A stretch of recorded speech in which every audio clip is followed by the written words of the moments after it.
Well, all right. Hello, everyone, and happy Wednesday. It's digital host A.J. Wuest here, welcoming you back to Before the Four. Of course, the live stream where I go through some of 48's top news stories, and then some before our 4 o'clock newscast, wherever you're watching Before the Four this afternoon, whether it's on Facebook, YouTube, or the 48 Now live stream. As always, thank you so much for watching and spending just a bit of your Wednesday afternoon here.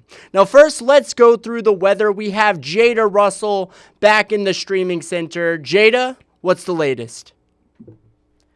Well, we've got a lot going on in this forecast. So right now we are kind of seeing those temperatures get above freezing for our highs, but we're going to see those frigid temperatures return by this weekend. So let's go ahead and take a look into what we've got going on currently. Our current temps right now, we're in the 40s here in Huntsville, but some areas already making that turn into those upper 30s.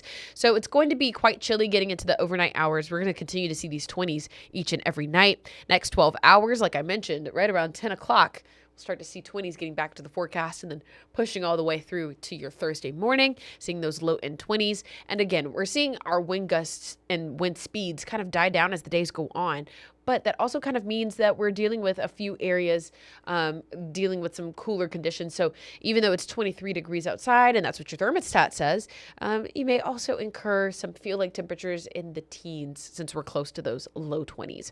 So the next thing that we're looking into is the weekend forecast with a first alert weather day going into Saturday. We'll see 40s and around, I believe, 38 for a couple areas as the high on Friday. But as we get to Saturday, we'll take nearly a 10, 15 degree drop for our forecast. And as you can see, temperatures for Saturday and Sunday morning in those teens for the morning hours, and with the wind speeds kind of picking up a little bit, we're expecting to see some possible wind speed chills into the teens and even single digits for a couple areas by Sunday morning. Another reason we've got a first alert weather day is because Friday and Saturday we are expecting some blizzards of sorts, a good deal of flurries speeding through the valley on and off throughout the day. May be cool enough for some of it to stick in our northernmost areas, but right now we don't see much of a threat with that.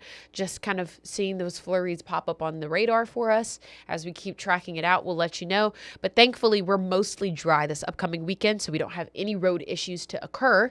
So that's good to note. But you tune in 4, 5, 6, and 10. I'll be here giving you a full look at the forecast, and then Brad will return for Thursday and Friday this week, and I'll be back on Saturday. I'll send it over to you, AJ. All right, well, good to know. Thank you so much, Jada. And Jada will also be here tonight at 9:30 here in the CTV area. She'll be bringing you all 48 First Alert Weather Extra. You guys already know the drill. Tonight at 9:30, wherever you're watching Before the Four right now, we'll have First Alert Weather Extra. Feel free to leave a comment, any thoughts, questions, concerns you might have. Jada will work to find that answer for you, and she will go through the latest on the radar. So you're just not going to want to miss it. 48 First Alert Weather Extra. But now let's jump into some of the day's top stories. And yesterday we learned that the mayor of Hanceville, Paul Campbell, has made the decision to resign from his role. Campbell cited juggling the stress of the job along with the recent passing of his wife as a major reason behind this decision. This comes nearly a year since the city's police department was dissolved for alleged corruption within. And now residents are calling for a new police department to keep the city safe. Noah Cowell with the latest. The city of Hanceville has been the subject of a lot of scrutiny over the past couple years. The longtime mayor pleaded guilty to 15 misdemeanors, the police department full of alleged corruption dissolved, and now Mayor Paul Campbell is done after less than 3 months in office. Some residents here in Hanceville are now asking new leadership to find a way to right this ship as soon as possible. Mayor Campbell announced his resignation Tuesday morning, saying he originally wanted the role to process the loss of his wife, but the demanding circumstances around the city created more stress than he could handle. Nolan Bradford, now the interim mayor, says his focus will be on establishing a new police department, but until then, Colbert County Sheriff's Office will continue to fill that void for the city. We're negotiating with them on getting more officers down here fuller time. right? Because right now, every officer that comes down here is on overtime, which is not the best scenario, but they do have a presence, and they do, they're here. They have a budget, and we have a budget, and, we just got to come together on what we can both afford to make that happen.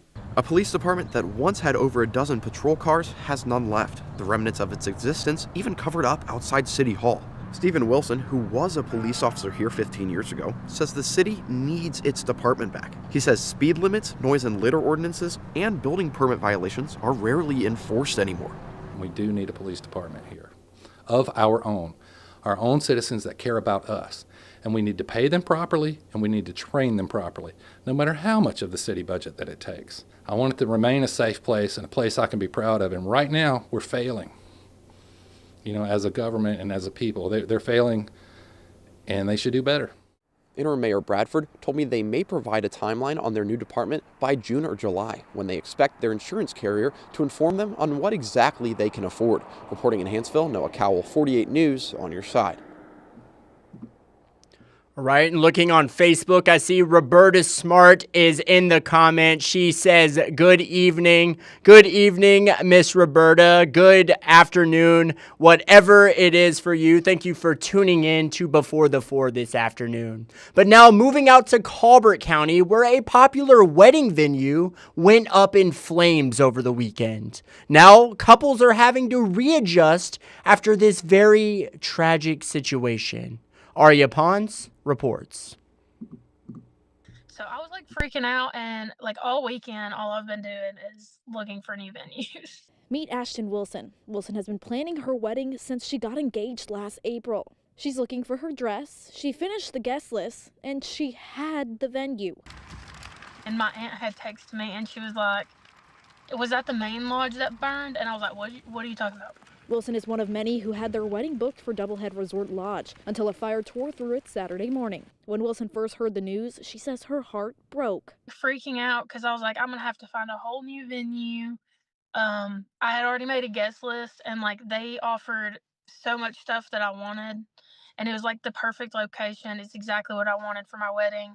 Now I'm having to start over and try to find everything else in a different venue. She had a specific date in mind too, the couple's 6-year dating anniversary, but the fire took that away. Fire crews responding to the scene early Saturday ran into a huge problem. Icy roads. A salt truck had to be brought in to help out. They eventually put the fire out, but it was too late. I'm really trying to stay positive about it because I feel worst case scenario, I can always just find somewhere to have it.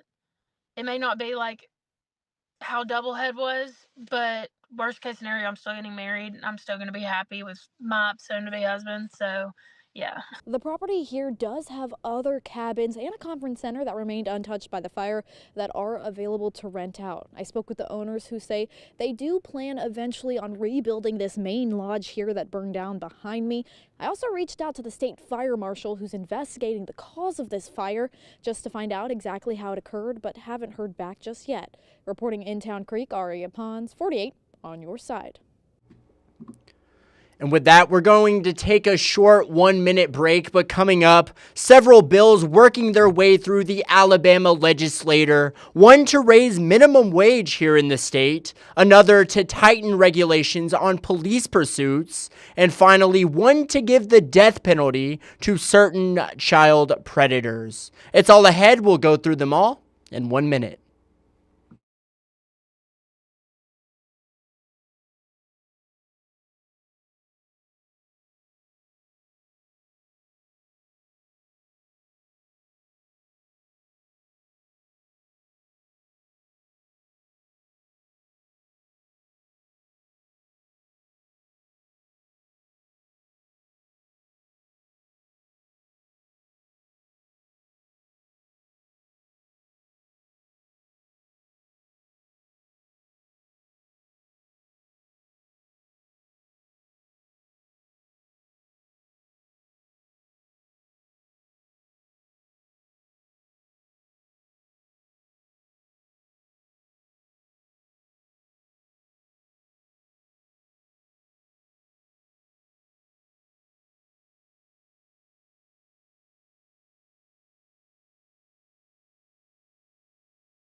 All right, break time over, y'all. Hello, everyone, and welcome back to Before the Four.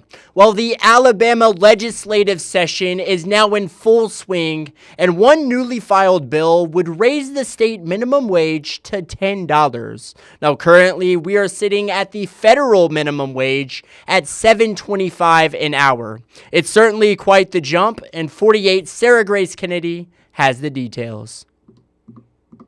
This bill, it does not create a livable wage, but it does eliminate starvation wages. For over 15 years, Alabama's minimum wage has been stuck at the federal rate of $7.25 an hour. Yet prices for everyday goods have skyrocketed up to more than 23% since 2020 alone. That's according to the National Employment Law Project.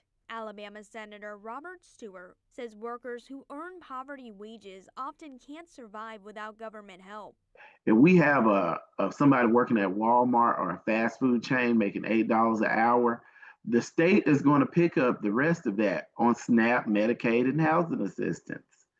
And so, again, Alabama taxpayers should not be forced to subsidize billion-dollar companies that refuse to pay a livable wage. Small businesses with 50 or fewer employees would be excluded. As their company grows, they will be able to pay their employees more, but we didn't want to put hurdles for small businesses. I spoke to a woman who worked for $7.25 an hour at a fast food restaurant in Tuscaloosa. She moved to Huntsville to find better opportunities. I'm making at least $3 on top of what I would have made down there. It's crazy to see how just a little bit of economic fortune can make a big difference. Now she watches friends work multiple jobs just to get by, all for less than $10 an hour. Thank you for even pushing for a $10 bill. But we're going to have to do more. This isn't where it's going to stop. This can't be where it stops.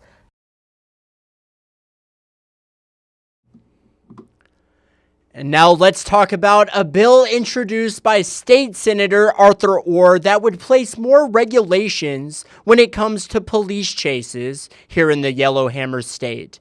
Callie Neese with the latest on Senate Bill 120. Senator Arthur Orr told me that he hopes Senate Bill 120 saves the lives of innocent bystanders who are killed in police chases, like Tristan Hollis. Back in September, Tristan Hollis was struck by Archie Hale as he tried to get away from police at high speeds through Hartselle. Orr told me this is what inspired this bill. When he got to digging into, are there any parameters or guardrails or restrictions on hot pursuit type chases in the state of Alabama, it's more or less a hodgepodge. Some departments have a policy, a lot of them do not. Orr told me this would set a baseline for law agencies to follow. The bill says police should not authorize a pursuit without probable cause of a violent crime, and he believes this would help fix a real problem here in Alabama. Statistically, Alabama is second in the country per capita on the number of deaths that high-speed pursuits are having. Hollis is not the first death we have had from a police chase here in the Valley. In 2023, Matthew Norwood was struck and killed during a chase that started in Gurley and ended on Jordan Lane in Huntsville. Norwood's former pastor, Ernest Williams, said he is all for this bill, adding that he believes it could save lives. And I get it. Police officers are doing their job. But at the same time, we want everyone to be cautious at what they do and to always consider the other. Orr told me sometimes it can take years to create a law, and this bill is still in the early stages. Reported in Huntsville, Callie Neese, 48 News, on your side. And now this one has already passed the Alabama House and will now head to the Senate. Lawmakers are seeking to make the death penalty an option for certain child sex abuse crimes. Now, yesterday, lawmakers discussed House Bill 41, which targets those convicted of rape, sodomy, or sexual torture of a child less than 12 years old. The bill's supporters, including sponsor Matt Simpson, that's who you're seeing on screen here, they argue that steeper penalties are necessary to deter potential offenders and protect victims. Now, opponents of the bill questioned its legality and the impact to victims, citing Supreme Court rulings that restrict the death penalty to murder cases. Now, opponents also raised concerns about the bill's potential to discourage victims, especially in family-related cases, from coming forward. An amendment to replace the death penalty with life without parole was rejected. But now let's go into the stories you're just not going to want to miss coming up in our evening newscasts. Reporting on a wild cyber stalking case taking place in a Huntsville federal court this afternoon. Investigative reporter Nick Ballinger will have all those details coming up. Disturbing new details on the former Trinity daycare worker accused of sexually abusing children. Faith Delp has that update. And finally, a new bill introduced to place safety measures on cryptocurrency machines to prevent scams. Callie Neese will have that coming up, and these are just a few of the stories you're just not going to want to miss coming up in our evening newscasts. And y'all, it is now that time. It is time for Facebook fun. Let's bring it up. This was yesterday's question. That question, of course, what's a smell that instantly takes you back to your childhood? Y'all had such great answers yesterday. I had to bring it back for a second day, and let's see what you all had to say. Steven said crossing the Decatur Bridge, smelling Meow Mix. Absolutely. For anyone who has been over that Decatur Bridge, you certainly will smell that Meow Mix. That actually reminds me, I used to play baseball at this park. It was called Gold Dust Park out in Villa Rica, Georgia, and there was actually a bread bakery nearby, and that is one of those smells that takes me back to my childhood, smelling that fresh baked bread. A little bit better than the Meow Mix for sure. Thank you for commenting, Steven. Marcia said the way water hose smells coming out of the hose in the summer. Absolutely. It certainly has that distinct smell and also the taste of that water. For anyone working out in the hot summer days, the dog days of summer, ain't nothing better than taking a drink right out of the water hose of that water. It takes me right back to my childhood, back in the days when I was picking weeds in the front yard or whatever, spreading mulch, pine straw, cutting grass. 100%. That water hose water is something else. 100%. Let's see. Jennifer Saint said burning wood. Yep. Campfires. Takes me right back to those good old days. 100%. Thank you, Jennifer. Diana said a new book. I love the smell of books, new or old. Smelling those pages, they smell so good. Thank you, Diana. And one more. Hot biscuits right out of the oven my mama made from scratch. Ain't nothing better than the smell of mama's cooking. 100%. Thank you, Lee Sanders. And y'all, that is all the time I have for today's Before the Four. But thank you so much for tuning in, spending a bit of your Wednesday afternoon here. I hope you all have a great night. Enjoy our evening newscast. And as always, thank you so much for watching. You all have a great night.